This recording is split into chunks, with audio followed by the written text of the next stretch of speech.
Alors les gars, dites-moi, vous allez bien? Commencez déjà par liker cette vidéo parce que je vous assure les gars, ça va péter. Dans cette vidéo, on va voir quelque chose d'extrêmement important. Vous le savez déjà, le bull run est une occasion en or de se faire beaucoup d'argent. Mais qui dit beaucoup d'argent dit également beaucoup de risques. Et vous savez, partout où il y a de l'argent, il y a des arnaques, il y a des vols, il y a des pertes d'argent.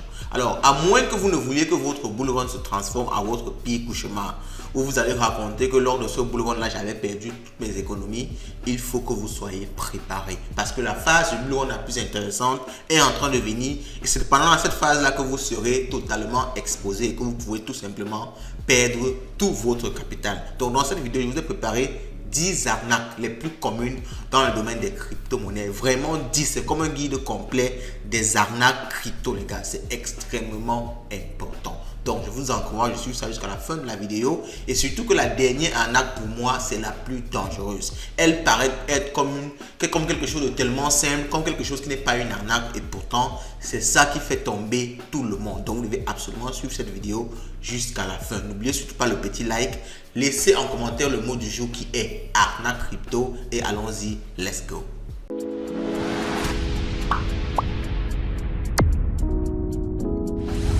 Nous allons voir ce classement-là en fonction de 4 sous-domaines. Alors, on va voir les arnaques crypto que l'on retrouve lorsqu'on veut acheter ou vendre de la crypto-monnaie, lorsqu'on veut transférer de la crypto-monnaie, lorsqu'on veut en stocker, et également lorsqu'on veut gagner, n'est-ce pas, des intérêts, lorsqu'on veut multiplier, faire fructifier nos crypto-monnaies. On ne va même pas perdre de temps, on va directement commencer par la première catégorie. Quelles sont les arnaques qu'on retrouve en général dans la partie achat-vente de crypto-monnaies? Alors, premièrement, dans la partie achat-vente, nous avons ce qu'on appelle le P2P. Lorsque vous voulez acheter la crypto-monnaie, vous êtes au début, vous êtes débutant, vous découvrez l'écosystème et vous voulez acheter de la crypto-monnaie. Vous avez en général un choix qui est d'aller vers les plateformes P2P pour acheter de la crypto avec un moyen de paiement local.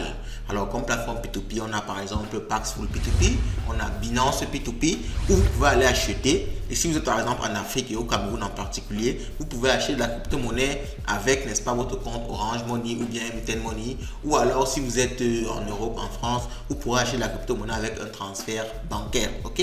Donc, en général, qu'est-ce qui se passe lorsque vous essayez de faire cette opération-là? Il y a des arnaqueurs, des gens malveillants qui sont effectivement sur cette plateforme-là. Et eux, ils font quoi? Eux, ils viennent mettre des offres dans l'objectif de vous arnaquer. Donc, en général, lorsque vous allez acheter, donc pour les acheteurs, lorsque vous achetez et que vous ne maîtrisez pas encore le fonctionnement de la plateforme, à un moment donné, vous devez marquer sur payer. Ok? Et quand vous ne maîtrisez pas, soit vous omettez, soit vous oubliez, soit la personne qui discute avec vous vous convainc de ne pas le faire, ce qui fait qu'au final, vous ne marquez pas sur payer. Et lorsque vous avez effectivement déjà payé et que vous n'avez pas marqué sur payer, en général, vous perdez vos fonds. Donc, il faut faire extrêmement attention à ça. Toujours dans le P2P, mais maintenant nous avons plutôt des arnaqueurs qui se positionnent également à la vente. Ça veut dire que cette fois-ci, vous connaissez peut-être mieux l'écosystème et vous souhaitez vendre vous-même des crypto-monnaies. Donc ces gens-là vont venir et vont vous convaincre tout simplement de les envoyer les crypto-monnaies avant qu'ils ne payent. Et vous l'aurez deviné, lorsque vous allez envoyer, ils ne vont jamais vous payer. Ils ont beaucoup de techniques, on ne peut pas entrer dans les détails de ça. Je vous ai dit qu'il y a des vidéos sur le sujet. Faites un tour sur la chaîne où c'est beaucoup plus poussé. Mais de façon globale, ils vont vous convaincre en essayant de chatter avec vous. Ils vont vous demander, non, il y a un nouveau système qui dit maintenant que tu dois d'abord envoyer avant, n'est-ce pas, que je ne te paye. Donc, il faut prendre ça en compte et faites très attention. La meilleure façon de faire, c'est de tout simplement retenir que si vous êtes acheteur, vous devez toujours marquer sur payer avant la fin du temps donné. Et si vous êtes vendeur, vous ne devez jamais libérer avant d'avoir reçu bien tout le paiement. Ok? Donc, pour la vente encore, il y a encore une sorte d'arnaque. Alors, c'est toujours une arnaque à la vente, mais cette fois-ci, en général, on va dire, les arnaqueurs sont très futés.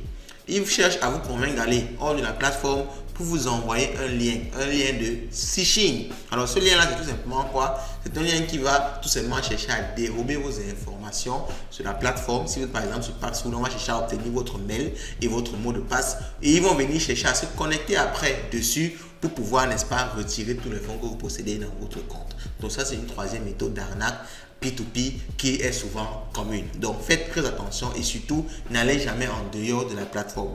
Tout doit se passer toujours sur la plateforme sur laquelle vous êtes. Tout le chat doit se passer à l'intérieur de la plateforme. Ok?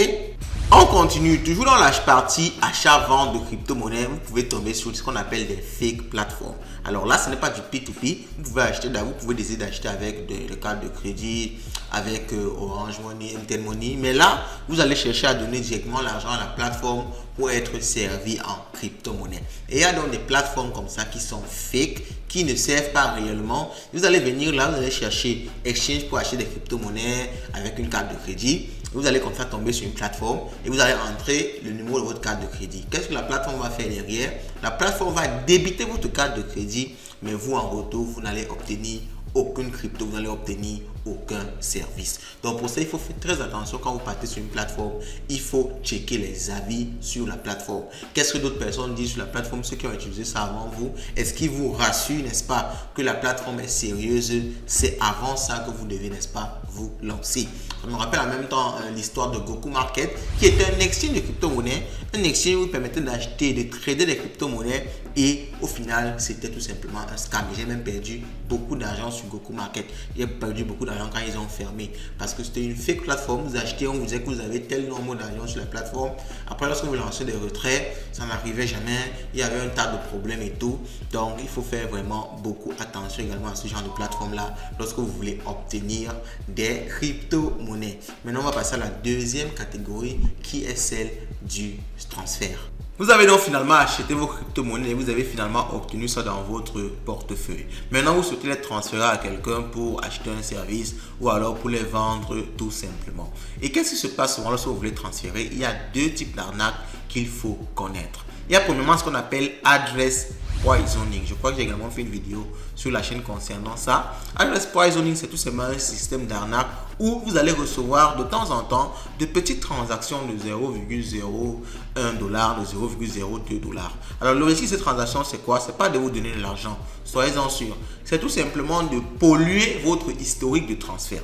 Ce qui fait que prochainement, lorsque vous allez vouloir venir transférer, vous allez tout simplement copier par exemple la dernière adresse à laquelle vous allez transférer. Donc supposons que vous voulez vendre la crypto-monnaie à la même personne, vous avez l'habitude de vendre la crypto-monnaie à la même personne. Donc la personne vous paye et vous voulez l'envoyer dans les crypto-monnaies. Vous allez donc partir copier la dernière adresse, sachant que je transfère constamment à ce type-ci, donc il n'y a pas de souci. Ok? Et qu'est-ce qui va se passer là? Vous allez copier la dernière adresse.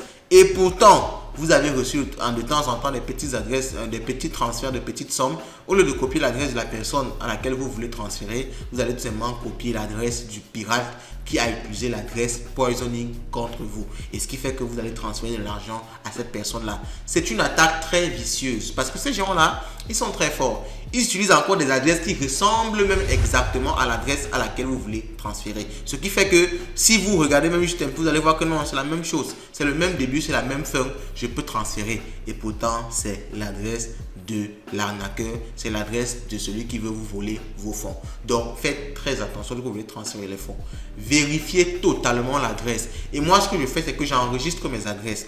Quand je suis sur un exchange comme Binance, Bybit, il propose la possibilité d'enregistrer les adresses. Donc, lorsque vous faites un transfert avec quelqu'un que c'est successful, enregistrez cette adresse-là. Et lorsque vous voulez faire un retrait, activez la possibilité de ne retirer que sur les adresses enregistrées. Ce qui fait que vous ne pourrez pas tomber, n'est-ce pas, dans le piège de vouloir envoyer rapidement comme ça une nouvelle adresse. Parce que c'est souvent qu'on est pressé comme ça qu'on fait l'erreur. Soit on envoie à une adresse poisoning, quelqu'un qui a empoisonné vos adresses, ou même on fait une erreur carrément au niveau de l'adresse et on envoie à quelqu'un d'autre. Donc moi je vous conseille toujours d'enregistrer vos adresses. Toujours dans la catégorie transfert, il y a une autre type d'arnaque qui est encore plus vicieux. Je vous assure que ces histoires d'arnaque là, les gars, il faut vraiment être prêt. C'est un combat de chaque jour. Alors là, vous allez plutôt avoir affaire à un virus. Ok? Donc, il y a des virus que vous pouvez télécharger lorsque vous téléchargez une vidéo sur le net, un film, un logiciel. Et ce virus là va s'installer dans votre machine ou bien dans votre téléphone. Et lui, il fait comment ce virus là? C'est ce qu'on appelle l'arnaque de type Virus Address Changer. Bon, je dis ça en anglais parce que je connais plus les dénominations anglaises. Donc, le virus a tout simplement fait quoi? Lorsque vous voulez faire un transfert, lorsque vous copiez, lorsque vous voulez coller une adresse, le virus modifie l'adresse que vous voulez coller là en l'adresse de l'attaquant, celui qui a créé le virus. Ce qui fait que si vous ne revérifiez pas l'adresse lors du transfert, avant de cliquer sur transférer, Quand vous allez coller, l'adresse va changer, ce ne sera plus la même adresse, vous allez transférer et vous allez vous étonner que comment ce n'est pas arrivé, pourtant j'ai copié-collé parce que vous avez eu affaire à un virus address changer. Donc faites super attention également à ce niveau. Pour ceux qui copient et collent les adresses, vérifiez toujours parce qu'en général les exchanges, lorsque tu veux faire un transfert, il y a une bulle comme ça, il y a une fenêtre où on te récapitule les informations du transfert. Donc là-bas, vérifie bien que l'adresse vers l'adresse destination, c'est bien l'adresse vers laquelle tu as envie d'envoyer. Même si tu as copié-collé, vérifie quand même parce que si tu as un virus de chien dans ton téléphone ou bien dans ta machine, ça va te changer l'adresse et tu n'auras que tes yeux pour pleurer. Donc c'est également un élément qu'il faut prendre en compte et aussi comme je vous l'ai dit, c'est mieux d'enregistrer les adresses pour éviter également d'avoir affaire à ce problème-là. Ok? Donc j'espère que vous avez bien compris les différents arnaques sur le point de vue transfert. On va maintenant tomber sur la partie stockage. Vous pensez sûrement que c'est juste en transférant des cryptos que vous pouvez les perdre, mais faites très attention. Juste en les stockant, vous pouvez quand même perdre toutes vos crypto-monnaies. C'est vraiment amusant, mais c'est très commun et c'est très possible. Alors, comment est-ce que ça se passe? On va découvrir là le premier type, ou bien c'est la première type, je sais pas, non, c'est le premier type. Dites-moi en commentaire si c'est le premier ou bien si c'est la première. Donc, le premier type d'arnaque, c'est quoi? On va tout simplement dérober votre clé privée. Si vous utilisez des wallets comme Trust Wallet ou bien MetaMask, vous avez une clé, en fait 12 mots ou bien 24 mots que vous devez garder soigneusement. Et beaucoup de personnes, quand on les donne, quand on les explique comment faire pour garder ça, ils s'en foutent et tout. Et finalement, quand ils se font arnaquer, ils viennent se plaindre. On conseille de ne pas garder ça sur un support en ligne. Support en ligne, c'est quoi? Par exemple, votre boîte mail ou bien sur un site où vous hébergez, par exemple, des documents. Ok, bon, c'est vrai que Google Drive est quand même assez sécurisé, mais de façon générale, on conseille de ne pas laisser ça en ligne. Parce qu'en ligne, il y a des attaquants qui attaquent, n'est-ce pas, des plateformes de sauvegarde ou bien des mails, des trucs comme ça. Donc, ils sont là, ils font des attaques chaque jour et ils peuvent réussir, n'est-ce pas, à stocker, n'est-ce pas, de ces plateformes-là, vos 12 mots. Ce qui fait tout simplement que lorsqu'ils ont vos 12 mots, vos 24 mots, ils peuvent vider votre wallet. Vous vous réveillez un matin comme ça, vous voyez que votre wallet est complètement vide parce que votre clé de récupération s'est tout simplement égarée, c'est tombé dans les mains de quelqu'un de malveillant. Donc si vous regardez c'est également sur votre machine ou votre téléphone, ça peut arriver que s'il y a un virus, il y a des virus qui détectent 12 mots. Lorsqu'ils détectent ces 12 mots-là, ou bien 24 mots, ils vont également l'envoyer à l'attaquant qui va également vider, drainer votre wallet. Donc les gars, faites hyper attention, ça ne joue pas. Vous pouvez perdre l'économie de toute une vie comme ça, juste parce que vous avez été négligent avec vos 24 ou bien 12 mots. Il y a des solutions comme des ledgers, il y a des solutions comme des disques carrément en titane où vous gravez vos 12 mots dessus et vous pourrez enterrer ce disque là ou mettre ça dans un coffre-fort pour vraiment vous assurer une certaine sécurité.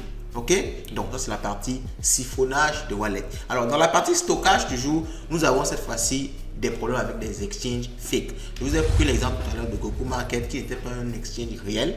Et il y a des exchanges comme ça qui, soit par, on va dire, mauvaise intention dès le départ, ou bien par négligence, se font hacker eux-mêmes. Ok, ils se font hacker et ce qui se passe derrière, c'est que tous les fonds des gens qu'ils avaient, si vous regardez par exemple votre agence sur Binance ou bien Bybit, vont être volés et vous n'aurez que vos yeux pour pleurer. Je me rappelle actuellement qu'il y a l'histoire de FTX qui avait été hacké. Ok, FTX avait été hacké et jusqu'aujourd'hui les gens n'ont pas encore récupéré leurs fonds. L'État essaie de se battre au niveau des États-Unis pour essayer de récupérer une partie. Mais même s'ils récupèrent, ils vont peut-être récupérer 50%, 60% de leur argent et même pas la même valeur que ça devait avoir s'ils les gardaient tout simplement. C'est pour ça qu'on ne conseille pas de laisser son argent sur un exchange. L'exchange est fait pour exchange, effectivement échanger. Vous devez arriver sur un exchange pour acheter de la crypto-monnaie. Vous achetez, vous enlevez ça vers un wallet qui est non-custodial. Je vous ai pris l'exemple tout à l'heure des ledgers ou bien des trucs en titane. Vous pouvez graver, vous pouvez avoir vos 12 mots ou 24 mots dessus, qu'on appelle des code wallets. C'est là-bas que vous devez garder vos 24 mots ou bien vos 12 mots. Sur les exchanges, certes, c'est plutôt convenient, comme on dit souvent, c'est convenient, c'est convivial, c'est facile. Et s'il y a un souci, vous pouvez vous plaindre. Mais si l'exchange fait également faillite, vous pouvez tout perdre également. Donc faites super attention aussi de ce côté-là. C'est pour ça que je conseille de suivre l'exchange dans laquelle ou dans lequel, autant pour moi, vous avez vos crypto-monnaies. Il faut le suivre atrocement. Il faut voir toutes les news sur l'exchange là. Et s'il y a un quelconque risque de perdre vos fonds, il faut disparaître de cet exchange là, il faut le fuir au plus vite. Ok, bon, on continue, on passe cette fois-ci à la partie gain. Quelles sont les arnaques qui sont au niveau des gains? Et c'est vraiment la partie la plus dangereuse parce que c'est la partie où les arnaques sont les plus, on va dire, les plus malicieuses. Pour la partie gain, nous avons nos bons vieux plateformes d'investissement. Les plateformes d'investissement, c'est tout simplement une arnaque que je pense que beaucoup de personnes ont connue. C'est une plateforme qui vous promet des gains mirobolants en crypto-monnaie. Vous promet de gagner 200% par jour. Vous investissez 10 000, vous gagnez 7 000 pendant 21 jours. Vous investissez 1000 francs, vous gagnez 1 million pendant 50 jours. Alors, il y a tellement d'offres de ce genre de plateforme-là, mais c'est tout simplement le même système. Vous investissez peu, vous gagnez beaucoup en beaucoup de temps. Ok, c'est tout simplement ça qu'ils vont toujours vous vendre. Et ils vont vous vendre le fait qu'il y a beaucoup de personnes qui ont déjà gagné avant vous. Et c'est souvent possible, ok. Mais souvent quand vous découvrez ça, c'est quand ça a déjà trop duré. Donc quand vous allez entrer, vous allez tout simplement perdre tout votre argent. Et je dis souvent même que quand vous gagnez même, vous avez même encore plus dangereux quand vous gagnez, parce que quand vous gagnez, vous allez vous dire que c'est une façon de réussir, c'est une façon de gagner de l'argent. Donc vous allez encore beaucoup plus vous investir dans ce genre de choses. Et c'est comme ça qu'un jour, et ça arrive toujours, vous allez investir et vous allez perdre encore tout votre capital. Donc c'est quelque chose où moi je me dis que c'est une danse mafia, c'est un truc, tu montes, tu descends, tu montes, tu descends, tu ne sors jamais vraiment gagnant de ça. Tu ne peux pas bâtir une richesse avec ça. Donc il faut faire extrêmement attention à ce genre de plateforme là. Et pour les repérer, c'est très simple. Ils vous promettent des gains mirobolants. Lorsque vous voyez des gains mirobolants qui vont à plus de 15% l'année, plus de 10% l'année, rassurez-vous, dans 99,99999% des cas, c'est un scam, c'est une plateforme d'investissement, c'est une arnaque. Ok, on va maintenant découvrir le dernier type d'arnaque qui est vraiment pour moi le plus dangereux, the number one of the danger. Je vous ai dit ça au début de la vidéo, je vous ai dit qu'en dernier, je vais vous parler de ça. C'est ce qu'on appelle les honeypots. Les honeypots, ce sont, en français, c'est pour dire le pot d'abeille, le pot de miel, ok, le pot de miel où les abeilles viennent se déposer. Et le pot de miel, c'est tout simplement quoi? C'est une crypto-monnaie, un token qui va vous vendre un certain rêve. On va vous dire que ok, ce token permet de faire ceci, faire cela, et vous pourrez avoir un fois 100, un fois 1000 en investissant dans ce token-là. Alors, c'est vraiment très technique. C'est pour ça que c'est facile d'avoir les gens dedans, parce que là-bas, ce n'est pas, on va pas te vendre une promesse de rendement et tout rapidement. On va te dire juste que c'est un token qui a un potentiel énorme, ça va changer tout dans la vie de tous les jours, ça va permettre de faire des transactions plus rapides que le Bitcoin, ça va. On va te dire un tas de choses et on va te demander d'investir dans cette crypto-là et on va te promettre 1 fois 10 en 6 mois, 1 fois 100 en 6 mois. Ok? Bon, c'est vrai qu'il y a une sorte d'investissement multiplié aussi derrière. Et là, comme ce n'est pas une plateforme d'investissement en tant que tel et tout, tu vas te dire que non, là, c'est pas une plateforme d'investissement, c'est une crypto que j'achète, je garde chez moi, même si ça chute, je l'aurai toujours. Et je pourrais la revendre même pour encaisser même mes petites miettes s'il en reste. Et ce qui va se passer, c'est quoi? Lorsque tu vas aller acheter cette crypto-monnaie-là, lorsque tu vas vouloir la vendre, tu ne pourras pas déjà la vendre parce que dans le smart contract, dans la définition du token de la crypto, ils ont fait de telle sorte qu'on ne peut pas vendre cette crypto, mais on ne peut que l'acheter. Donc tu vas l'acheter, tu auras tes dollars derrière et tu ne pourras jamais la revendre. Et qu'est-ce qui se passera après un certain temps lorsqu'ils auront engrangé, n'est-ce pas, la liquidité, ils auront engrangé la somme qu'ils souhaiteraient derrière, ils vont donc dump le token, ils vont vendre tout le token et ils vont reprendre derrière tout l'argent que vous avez mis dans le contrat, dans le smart contract, donc dans le token. Tout l'argent que vous avez mis pour acheter, ils vont dump ça, le token va quitter de 10 à 0 en quelques secondes et tout le monde aura tout perdu à part l'équipe bien sûr. Donc c'est vraiment le dernier type d'arnaque qu'il faut faire très attention. Et pour ça c'est très simple, vous devez par exemple nous suivre pour avoir, on va dire, les tokens qui sont déjà analysés par des gens qui maîtrisent peut-être mieux que vous et aussi apprendre à analyser vous-même les tokens. Comment est-ce qu'on analyse un token? Quelle est l'allocation? Qui possède quelle quantité du token? Est-ce qu'on peut donner le token? Est-ce qu'on peut l'échanger? Il faut l'analyser avant d'investir, surtout quand c'est des sommes importantes que vous allez mettre. Et qui dit somme importante, c'est relatif. 10 dollars peut être important pour toi et 5 dollars important pour moi. Donc, il faut vraiment dire que dans tous les cas, il faut pousser la recherche quand vous voulez investir. Et j'ai fini par là en vous disant que la meilleure façon d'éviter toutes ces arnaques-là, c'est tout simplement de Dior. faire des recherches, apprendre chaque jour. Parce que déjà, chaque jour, il y a de nouvelles arnaques. Il faut être sûr de ça. Mais là, vous avez quand même un certain guide qui peut vous éclairer dans l'écosystème. Si ça vous a plu, n'oubliez pas le mot du jour qui est arnaque crypto. N'oubliez surtout pas de liker la vidéo. Partagez, ça me fera tellement plaisir. Je veux que cette vidéo explose dans les jours qui vont venir. Je compte sur vous. Ok? Bon, on se dit à la prochaine. Ciao.